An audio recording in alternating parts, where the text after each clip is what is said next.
of the legislation and the passing of the legislation in this House to make sure that we give the strongest possible voice to workers. Move to questions to the Education Minister. Call Kate Nicholl. Please. Minister. That the introduction of an early learning framework covering this age group is being considered as part of the work to develop a draft early learning and childcare strategy.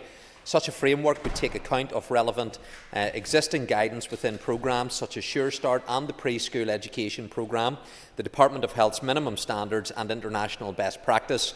The developmental programme for 2 to 3 year olds within the Sure Start programme already has a framework in place to promote effective learning through ongoing evaluation of the holistic progress of children's physical, personal, social and emotional development, as well as their language, communication and thinking skills. All preschool settings participating in the preschool education programme are required to adhere to the curricular guidance for preschool education. This sets out 6 areas of learning which children at this age and stage of development should experience through play and other relevant activities. Staff use this framework to plan, review and develop their provision tailored to meet each child's needs. The preschool guidance also links to the foundation stage curriculum, ensuring children experience a high-quality, joined-up educational experience. While it's widely accepted that early years provision in Northern Ireland is of a high standard, members of my department's Stakeholder Engagement Forum, set up to inform the development of the early learning and childcare strategy, have indicated that the introduction of an early years developmental framework has the potential to provide a useful benchmark for all providers and ensure greater consistency. They have confirmed their willingness to be involved in further scoping and assist in the co-design of such a framework if required. Their involvement is essential to ensuring the consideration of options is evidence-informed and any recommendations are deliverable. I plan to bring forward a draft strategy for executive consideration and public consultation by autumn of 2025. Thank you, Mr. Speaker, and thank you, Minister, for such a positive response. That's really wonderful to hear. Can I ask what body would be responsible then for developing the framework? Would it be SEA or a separate body for that? And really good news. Thank you. Thank you, Mr. Speaker, and thank you to the member who I know has championed these issues for a period of time, and I thank her for that. It will be my department that's bringing forward the work around this strategy. That's the detailed work that we're engaging on, and we're going to be pulling together all the various strands to allow us to take that forward. So I'll be leading on this, but obviously it is an executive priority. It is a flagship project. The funding for that sits not in my department, but I obviously draw that down subject to bringing forward all of the appropriate plans, and that's why it's important that all of our parties support this important work and make sure that the resource is going to be there for what I believe will be a very ambitious, comprehensive strategy whenever I bring it forward. Justin McNulty. I thank the Minister for his answers. For Minister, to break the cycles of poverty, inequality and poor educational outcomes, research evidence from education, health, justice and economic experts all point to the importance of comprehensive early intervention. Does the Minister therefore accept that it's imperative that his department initiates the development of universal 0 to 3 learning framework within the timeline of this executive as a matter of priority that includes an accommodation and a strategy around month of birth and associated developmental timelines impacted? Thank you, Mr. Speaker. The executive has moved at pace to take forward the initial schemes that we have stood up. That's why the priority was on the childcare subsidy scheme that is delivering £1 million every month, drawing down then the tax-free allowance that we get from Westminster as the component part that we have built that scheme around. And we've also stepped in to provide support for those very early years that the members referred to, organisations like Sure Start that do incredible work. We have provided a significant uplift, we've stabilised the services, we've expanded into areas that were temporary and made them permanent. That's a demonstration of us as an executive making sure that we're standing by our young people. But I very much want to do a lot more than what we've been able to do. That's why this comprehensive strategy, including the areas the members touched upon, will be drawn out as we develop that, and then we need to put the resource into it to make that difference in those young people's lives. Mr. Speaker, Minister, do you have any plans to review the criteria for Sure Start provision? Because typically now it's used via postcode. We have a situation in our constituency where couple of £1 million houses qualify for Sure Start provision, yet pockets, of people who are maybe receiving benefits don't?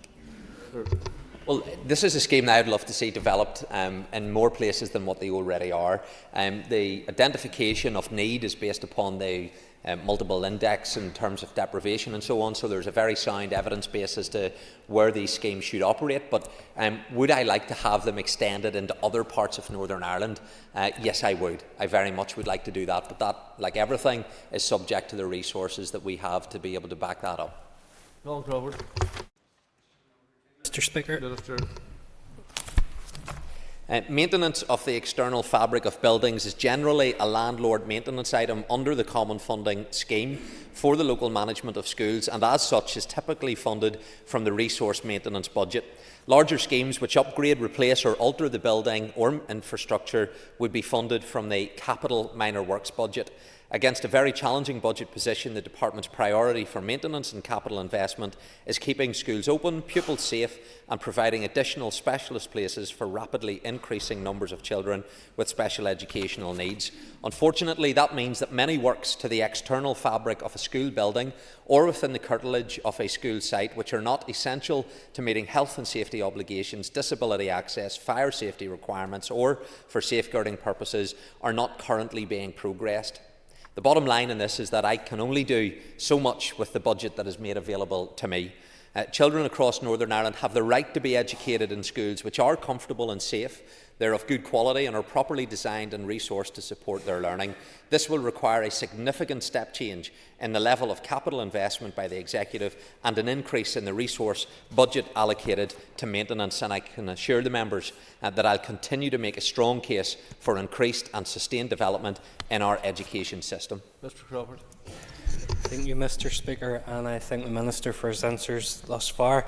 Minister, can I ask what measures are in place to ensure that allocated funds for maintenance are used effectively and transparently? Mr. Speaker, when it comes to the use of funds, for example, minor work schemes, the Education Authority is operationally responsible for that, so they need to ensure that there's the efficient use of taxpayers' funding to do that. They have a procurement process that is supposed to achieve those desired outcomes. When it comes to major capital and school enhancement programmes, that's something that the Department will take forward, and again we are guided by all of the various different regulations that exist in respect of that. But value for money is something which is important. How we procure from our suppliers is something which is important, and I know that members have brought to my attention their concern when it comes to very low spend, the bureaucratic process that schools have to take forward in terms of securing a painter or a piece of carpet being fitted or an electrician to fix a light bulb. They're all things that I think do require more flexibility when it comes to a very small level of funding, and that's something that I would hope to see the Education Authority take forward to provide that flexibility. Nick Matheson.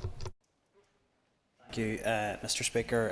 Last week I had the opportunity with my colleague Danny Donnelly, who represents East Antrim, to visit Larne High School, and I was shocked by the condition of the buildings that the children are being educated in. It's undoubtedly reached a state where it is impacting their ability to access the curriculum in a number of subjects. Would the Minister commit to visiting Larne High School just to see the condition of the building, but also to meet with the Principal and the Board of Governors to discuss their hugely impressive progressive approach to SEN and post-16 provision? Minister. Well, Mr. Speaker, can I join with the Chair of the Committee in commending Larne High School for the work that it does undertake. Like many schools, we are delivering excellence in facilities which are not excellent, and yet teachers and those who are involved in education are very much putting the children first in what they're trying to deliver, but they could do so much more in terms of the curriculum in those buildings which are fit for purpose. The Northern Ireland Audit Office highlighted the hundreds of millions of pounds that is needed into our education system in terms of our school estate. There has not been the funding over many years go into the school estate, and there is not sufficient funding this year. That is something that we require looking forward into future years when it comes to new bills, school enhancement programmes, ongoing minor work schemes for maintenance. There is a backlog of hundreds of millions of pounds. There is a programme of works between new bills, school enhancements and what we need for special education over the next 10 years that comes over or in the region of around £3 billion. So if we're serious about our school estate, we need to be serious when it comes to the allocation of fundings to the Department of Education. Even done. Appreciate the pressures on your budget, and I think the demands right across our school estates highlights the need for more investment within your budget from the Northern Ireland Executive. Can the Minister outline how a school can raise urgent maintenance issues within their schools? Sure. Thank you, Mr. Speaker, and I thank the member for the question. When it comes to then those urgent maintenance issues, because that regrettably is where the funding is now largely being spent, it is just on those urgent keeping schools open and safe, and indeed some principals have challenged me as to how safe some of the environments they're having to work in actually is, and what does it take to meet the criteria of being an urgent scheme to try and carry that work out. But when it comes to that, schools should be contacting the Education Authority's help desk. They are there to provide the support, particularly for what are deemed unavoidable minor work schemes. Again, it's the Education Authority for controlled schools that would need to take that forward, and then the Department's Estates Operation Team for all other schools. So we will support schools, we will help them.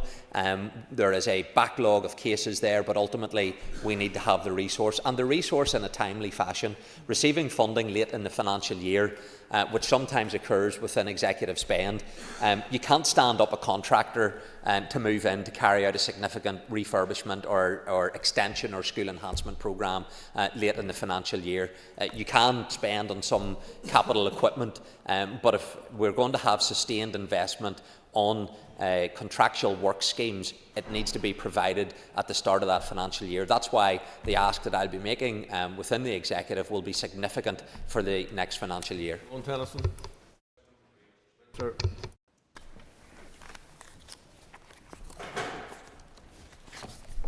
Thank you, Mr. Speaker.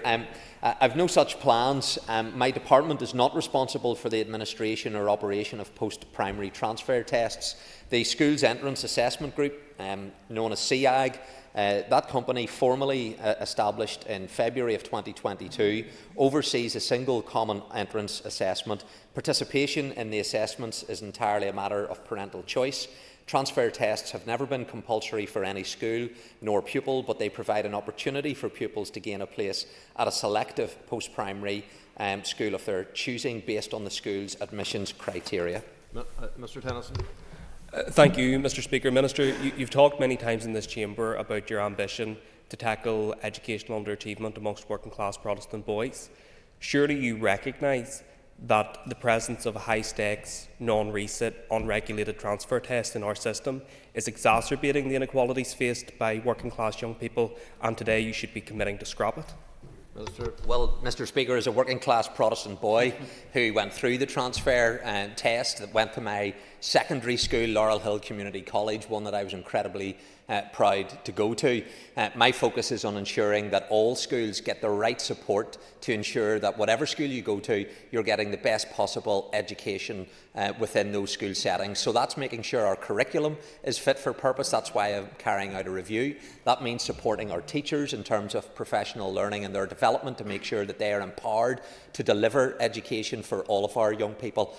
So that is what my focus is on. If the member can come forward with a solution that will garner consensus, not just in here, but across wider society when it comes to this issue, I am more than happy to engage with the member on this particular issue.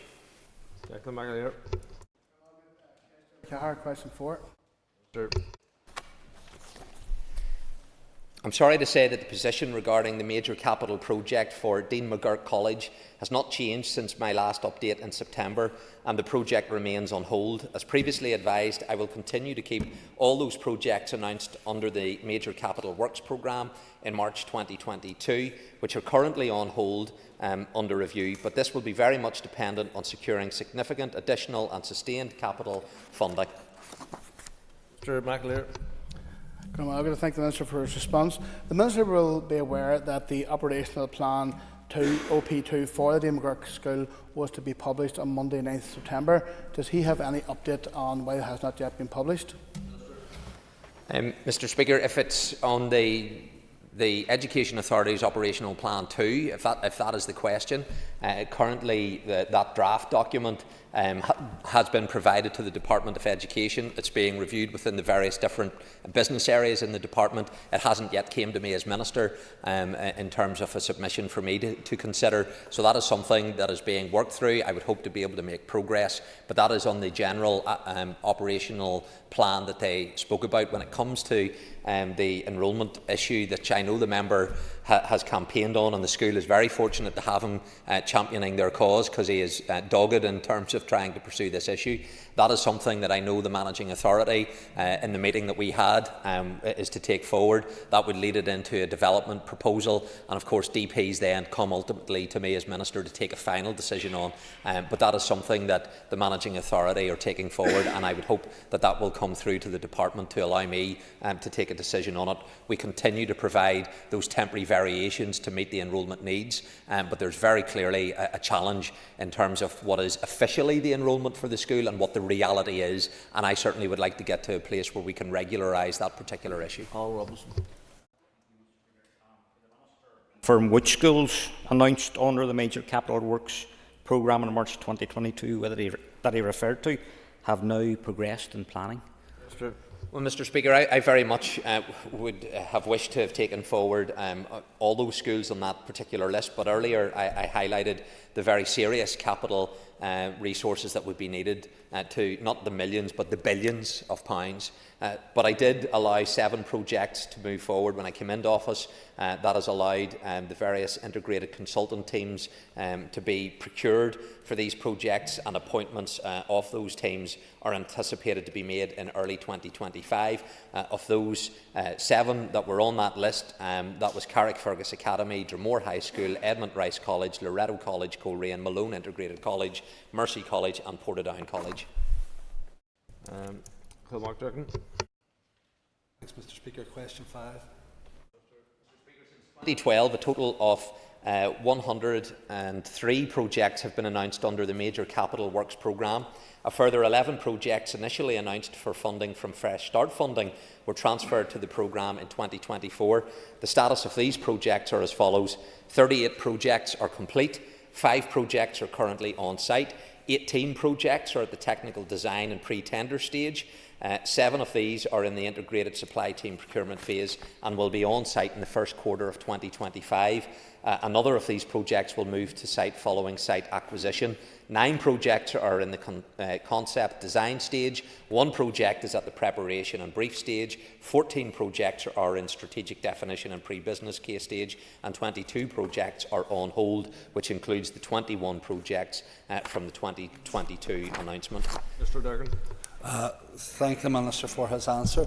Would the Minister accept an invitation to visit the brilliant St Bridget's College in my own constituency to see for himself the urgent and desperate need for their scheme to progress? And can he outline the criteria that has been used to determine the sequence in which work at schools has commenced? Well, Mr. Speaker, can I thank the member for that question? St Bridget's College was one of 28 schools that were announced under the Major Capital Works programme in March of 2022. The schools were scored and ranked using the published Major Works Protocol, which examines the condition and suitability of the buildings, as well as other factors such as levels of deprivation. All school projects from the 2022 announcement were paused in April of 2023 by the then Permanent Secretary due to the extremely difficult budget position, and no planning had been started for these projects.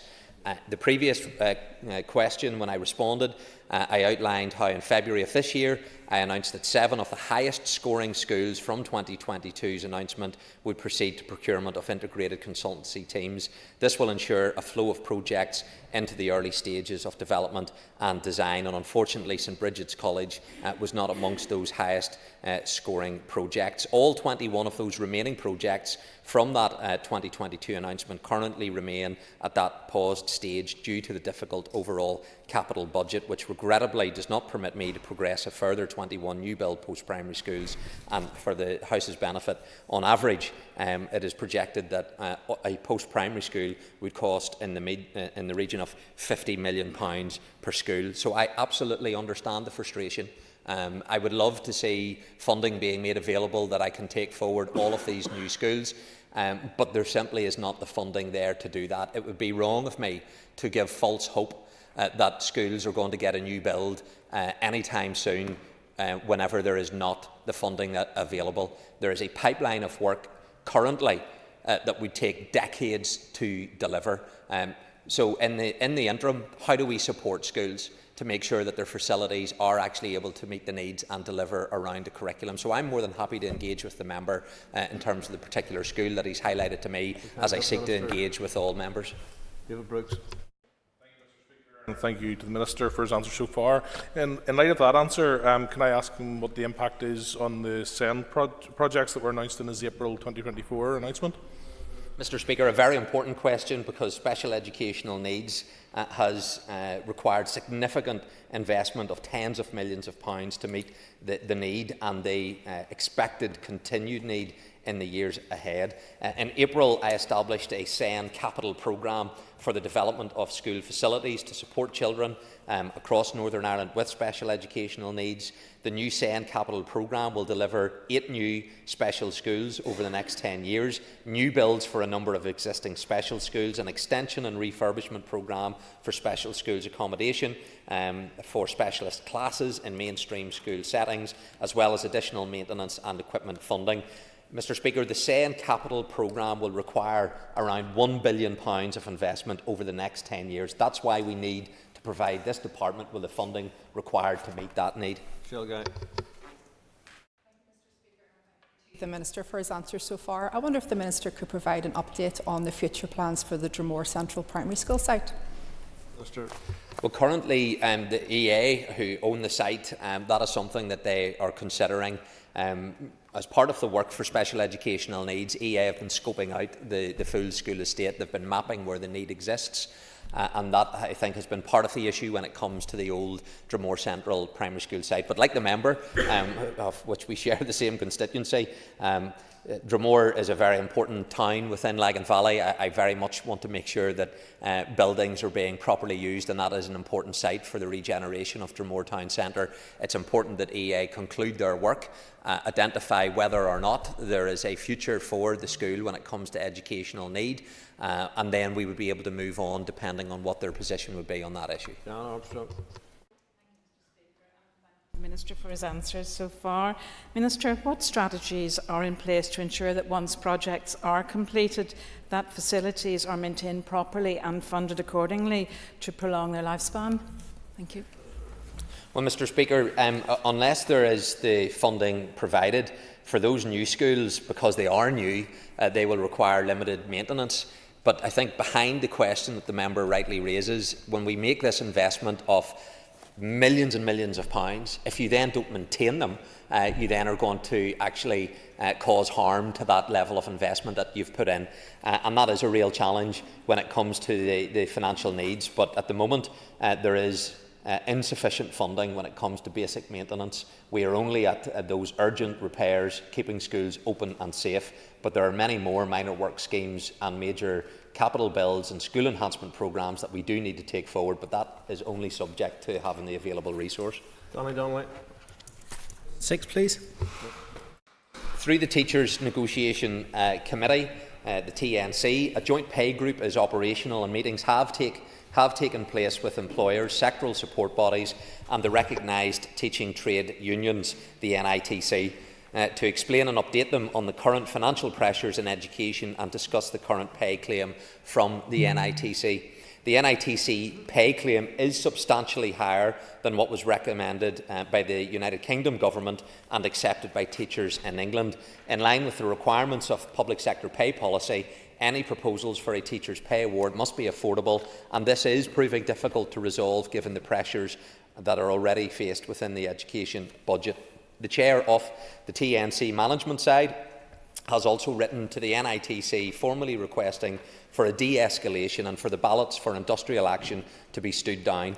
I will continue to do all I can to secure funding for an appropriate pay settlement for teachers. Mr. Donnelly.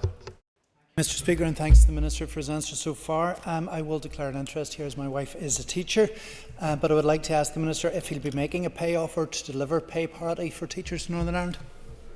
Well, Mr Speaker, I very much want to continue the excellent work that I was able to take forward when I came into post, which was delivering a double-digit % increase for teachers' pay.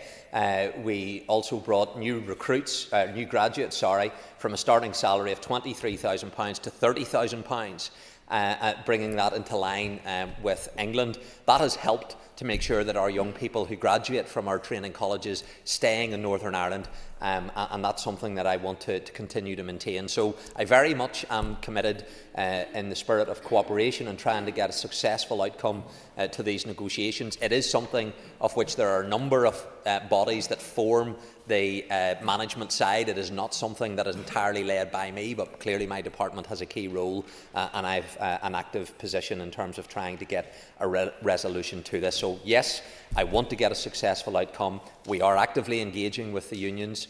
They had a meeting last week. That engagement will continue next week, and I want to get a positive outcome. Bradshaw. Minister. Mr Speaker, the project at Forge Integrated Primary School aims to provide a new build 14-classroom integrated primary school at the former Knockbreda High School site in Belfast. This was originally to be funded via the Fresh Start agreement, but as a result of the withdrawal of funding, it now sits within my department's executive-funded major capital works programme. Design of the new building is progressing and discussions are ongoing with Belfast City Council and the Department of Infrastructure as part of the pre-application process for submission of a planning application. Once these actions are complete, the scheme will proceed to procurement and a contractor will be appointed subject to available funding. Bradshaw. Mr Speaker, thank you, Minister, for the update. I suppose, as a representative for South Belfast, I share the frustration of the leadership of the school that they've been working on this for 10 years, and I'm just wondering if you could give an outline of your anticipated, how long you anticipate before the school will actually be built. Thank you. Well, I again understand the frustration in terms of the processes. It has taken a considerable amount of time for the planning process to work its way through, with the pre-application discussion having been submitted to Belfast City Council in 2020. The project is currently at what we refer to as REBA Stage 3, and the project's integrated consultant team is preparing for a planning submission to take place early next year. Should planning be approved, it's likely that work on site could commence in 2026. That's the earliest date, and again, I caveat it with all of these capital investments, it's subject to getting the appropriate funding. Mr O'Toole.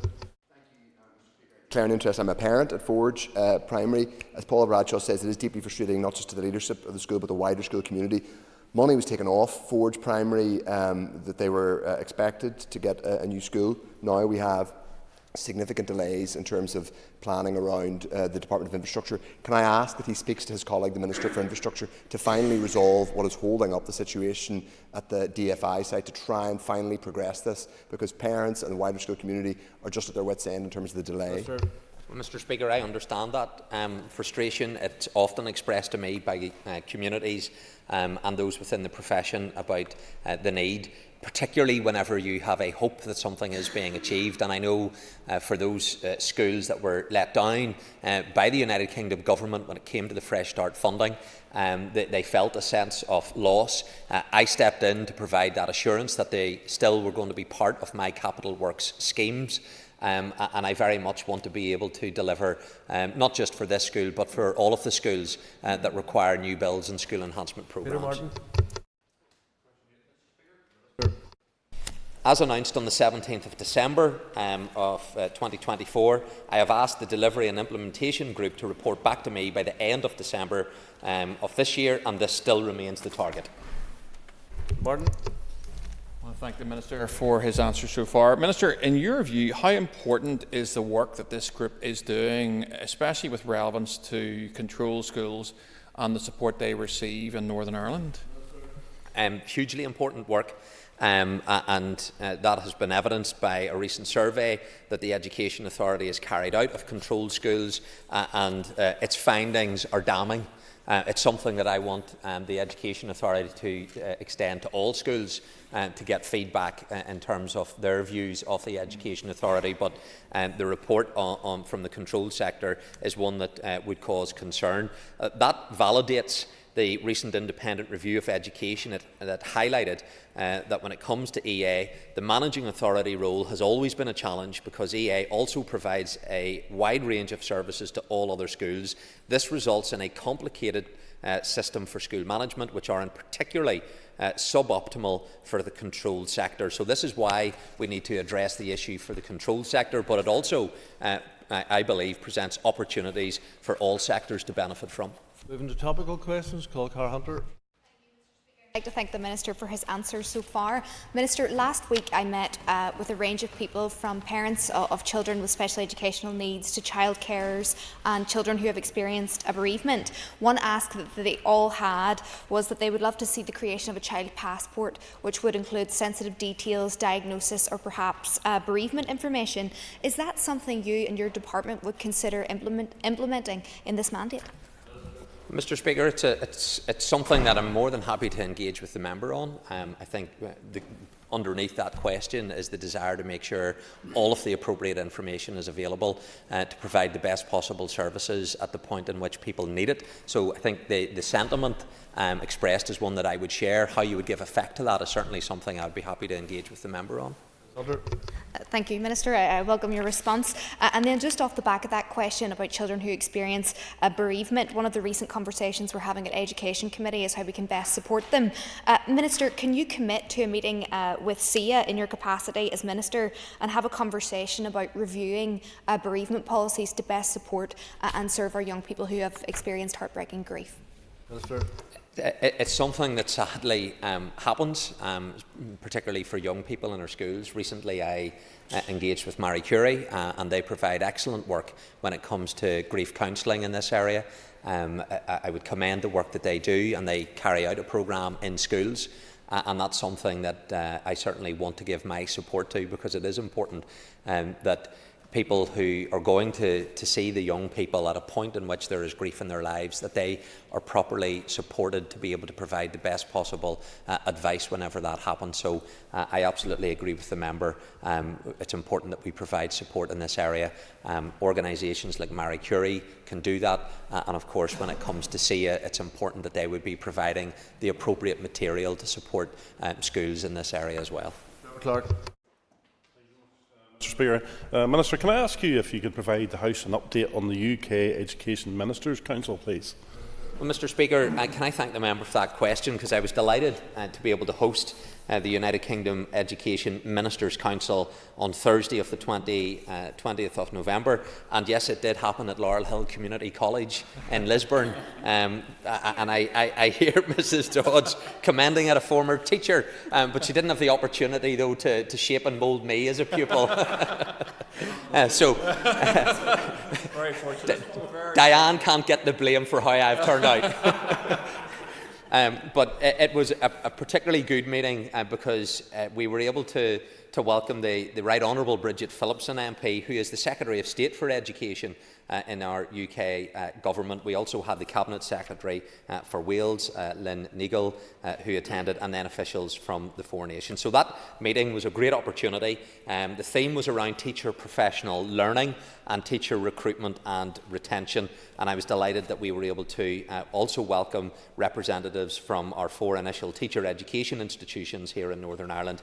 They gave a presentation on the range of courses that are available and how they're preparing students in those colleges to support the young people whenever they graduate as teachers. Mr. Clark.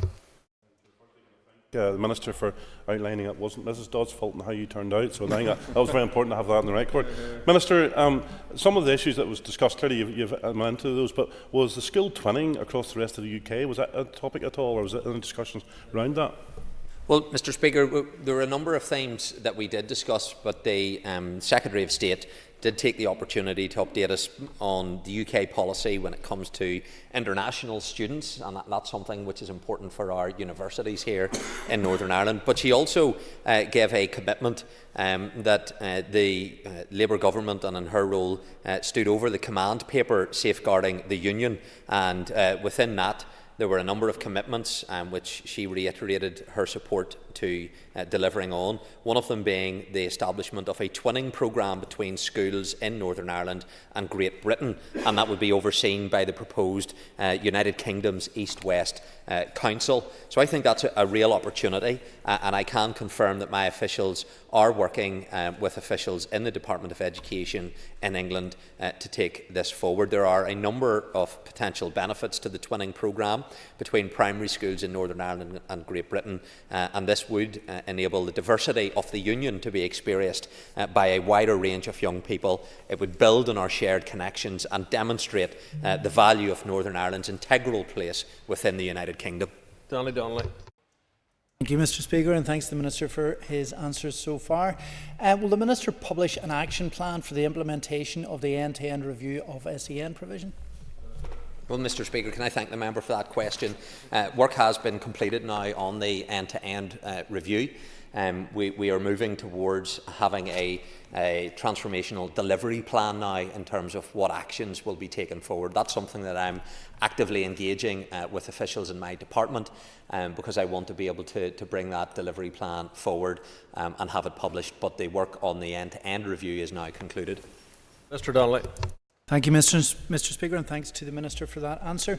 Will the action plan end the practice of treating SEN pupils as supernumerary for placements and ensure that children with statements are placed in school on an equal footing with their peers? It'll cover a wide range of issues. It has taken some 19 months to carry out the review, to pull together all of the various aspects when it comes to special educational needs provision. The member has highlighted a number of issues which are important, but there is a multiplicity of areas that need to be addressed, and this is a very wide-ranging review that has taken place, and therefore the delivery plan for that needs to encapsulate it. But on the issues around, for example, supernumerary, I've already taken a view within the department, which is now being reflected, that when it comes to new builds, for example, you cannot build a new school based upon an enrolment figure which does not reflect those children who have statements of educational needs and regarding them as supernumerary. That would be to build a new school which does not actually meet the needs and provide the appropriate capacity for what the real world and actual world actually requires. So that approach is something which is already being taken forward by way of a change in my department. Minister, we were talking earlier on about the projects to do with delivery to schools. What consideration have you given to the use of the National Wealth Fund, or indeed the increased use of financial transaction capital? I know the Executive and the Finance Minister regularly challenges ministers to make greater use of the financial transaction scheme, for example. It depends, though, however, on the type of projects that you're taking forward. It is more suitable for housing associations, for example, to be able to take this forward because it doesn't sit directly when it comes to borrowing against a department's capital DAIL statement or for accounting purposes. So I am pleased that my colleague, though, Gordon Lyons, is going to be availing significantly of the financial transaction allowances that's open to the Executive, and I believe it will be the first time in quite a number of years where we will be drawing down the maximum allowable, and that will be to the benefit of primarily housing. But I am open to ways in which we can provide greater finance when it comes to the Department of Education, but that is somewhat curtailed when it comes to the way in which the accounting rules apply for borrowing purposes. Thank you, Minister. Thank you for your remarks. Minister, maybe you might direct his officials to have some communication with particularly Manchester and the way Manchester is being innovative in looking at some of these new funding mechanisms and the rest of it. There may not be a direct equivalence, but I just wonder if the Minister would actually look to approach Manchester or best practice across the rest of the United Kingdom to see if there are opportunities, particularly, as you've said earlier on, the actual volume and amount of money we're going to have to spend to get the school estate back up to purpose. Minister. Mr. Speaker, where I can identify ways and means to extract as much funding as I possibly can, I'd be more than happy to do that. So I will engage with officials, as to what is the practice that's being deployed in other parts of the United Kingdom, so that we can maximise that financial resource that is available to us. We are awaiting to see how this Labour government intend to invest in more significant capital projects. They have talked about, again, and dare I say it, the PFI type projects in the past, which I don't think worked particularly well when it came to value for money. But there were a number of schools in Northern Ireland that had been constructed through that PFI scheme. The first one is coming to the end of its life cycle and will be then moving in to the Department of Education for its ongoing maintenance. But that is something that I know the Labour government has talked about wanting to consider again, and that's something that we have a watching brief on. Thank you, Mr. Speaker. Minister, is there scope within your expected bill to extend the compulsory education to 18 to legislate for post-19 SEN to 25? Sir. Well, I know this is a hugely important issue and one that members have raised before, and it cuts across a number of departments. When it comes to the age of 19, of which that is the compulsory age for education for young people with special educational needs, there is then a transition framework that takes place, engaging with the Department of Health and the Department for the Economy. And there is work being undertaken across those three departments to make sure that transition is working effectively, because there are concerns that it hasn't been. Again, I caution members that in wanting to deliver a solution, we need to make sure that that actually would achieve what some believe it would achieve in terms of mandating the Department of Education up to the age of 25. If there is not the resources, if there is not the movement of the responsibility then from health, from the Department for the Economy, then the Department of Education will not be able to meet the needs of young people in a post-19 scenario. So it's something that requires careful consideration. It is not as simple as just saying, make a legal requirement and place it in the Department of Education, and that will fix the issue. Ms. Sugden. I appreciate that, but given your colleague in government's response in relation to getting such legislation through this mandate is unlikely, would you commit to working with the Minister for the Economy so that we could actually maybe use your bill as a vehicle to get this through finally? Minister. I just want to make sure that the processes are working, and I know, the campaign that Alma has led. She's a constituent of mine. I've been with her. I've talked through these issues, and many colleagues here have been part of that campaign, and rightly so in terms of making the campaign, because Caleb's cause is a just cause, but it's how we give effect to it. And I think it would be wrong to suggest that the solution lies solely then within the Department of Education and a legal requirement up to the age of 25 placed on DE. But how do we make sure that the process works effectively? That is a responsibility for three departments: health, economy and education. And I very much want to work with my colleagues, and in my engagement with Minister Murphy and Minister Nesbitt, they share exactly the same desires that I do. But this has to show that actually government collaboration does actually work. Jan Dodds. Thank you, Mr. Speaker. And Minister, I just want to put on the record how incredibly proud I am of my time in Laurel Hill and all the pupils that went through that school. It was truly a child-centred school, and that's really important for education. Could you give us an update on the budget?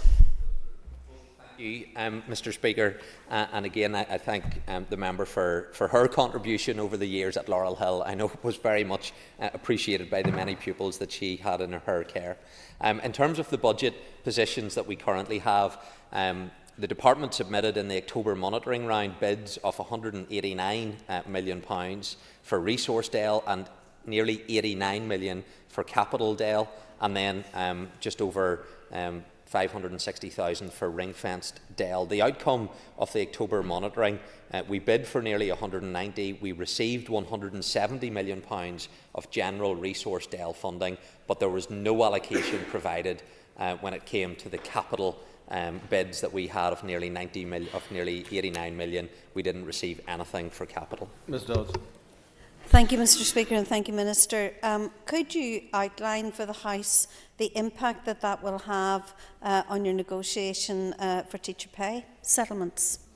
Well, Mr. Speaker, it obviously has left the department with just over a £20 million shortfall in terms of meeting the gap if you were to apply the 5.5%, which the English body has recommended and been accepted.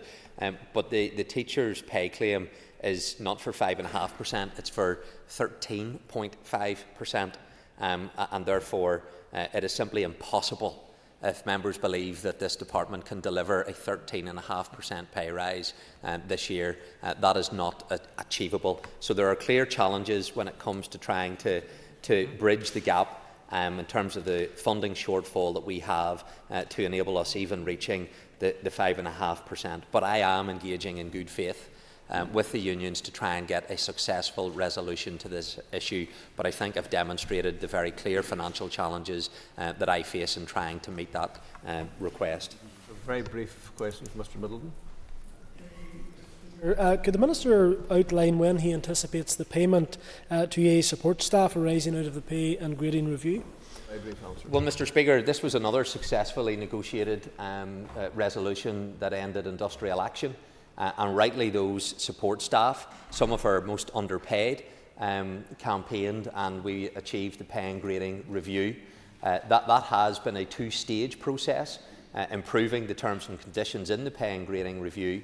That payment will be made in December before Christmas. That payment will be made backdating to the 1st of April, and then at the start of the next financial year, pro rata, there will be a £2,500 payment being made to all of those staff that were part of the business case that we took forward the pay and grading review, and it rightly reflects the valuable contribution that those people make within our education system. That concludes questions to the Minister for Education. We now move to the homelessness debate, and I call Claire Sugden. Thank you, Mr. Speaker. I am pleased to join political parties in supporting this motion. Homelessness remains one of the most urgent and growing